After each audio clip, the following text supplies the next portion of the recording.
Shah Latif town डकैतियों की महफूज आमाज का बन गया। शहरी अदम तहफ़्फ़ुज़ का शिकार। पुलिस अमन अमान की सूरत हाल को कायम रखने में मुकम्मल तौर पर नाकाम। जिला मलीर के थाना शाह लतीफ टाउन की हुदूद गुलिस्तान सोसाइटी में दिन दिहाड़े डकैती और चोरी की वारदातें मामूल बन गई। आए रोज होने वाले इन वाक़यात ने न सिर्फ अवाम में खौफ व हरास पैदा कर दिया है, बल्कि इलाका मकीन खुद को गैर महफूज तस्वुर करने लगे हैं। गुलिस्तान सोसाइटी में डकैतों ने घर की दहलीज पर शहरी से 125 मोटरसाइकिल असलहे के जोर पर छीन ली। फुटेज में देखा जा सकता है कि एक शहरी अपनी 125 मोटरसाइकिल पर घर पहुंचता है। जैसे ही वो मोटरसाइकिल अपने घर की दहलीज पर खड़ी करता है, पीछे से आने वाले मुसल्लह डकैत असलहा दिखाकर शहरी को धमकाते हैं और चंद लम्हों में मोटरसाइकिल छीन कर बासानी फरार हो जाते हैं। इलाका मकीनों का कहना है कि इस तरह की वारदातें रोज का मामूल बन चुकी हैं। कोई दिन ऐसा नहीं गुजरता जब किसी का मोबाइल फोन, मोटरसाइकिल या कीमती सामान न छीना जाए। पुलिस की मौजूदगी और दावों के बावजूद हालात बदअमनी की इंतहा को पहुंच चुके हैं। मकीनों ने आला हुक्काम से फौरी नोटिस देने और शाह लतीफ टाउन जिला मलीर में गश्त बढ़ाने का मुतालबा किया है, ताकि शहरियों को तहफ़्फ़ुज़ का एहसास दिलाया जा सके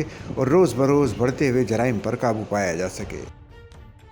सच्चल न्यूज़ नेटवर्क की वीडियोस में खुश आमदेद। नाजरीन, वीडियो से मुतालिक अपनी कीमती राय का इजहार कमेंट बॉक्स में ज़रूर करें और चैनल को सब्सक्राइब करें।